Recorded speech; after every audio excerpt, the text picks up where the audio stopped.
రాయలసీమలో హంద్రి నీవ, నగరి గాలేరు, తెలుగు గంగ, SRBC ఇవన్నీ ఆయన శ్రీకారం చుట్టాడు.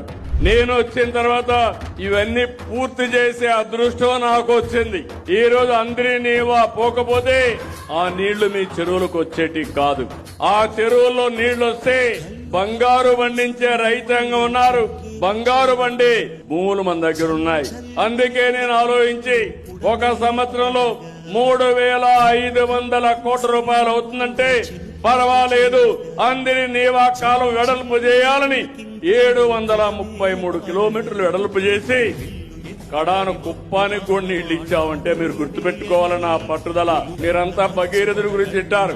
భగీరథుడిని పూర్తిలో పెట్టుకుని ఈ రాయలసీమలో ప్రతి ఎకరాకు నీళ్లు ఇవ్వాలనేది నా సంకల్పం అని మరొక్కసారి మీకు విజ్ఞప్తి చేస్తున్నా.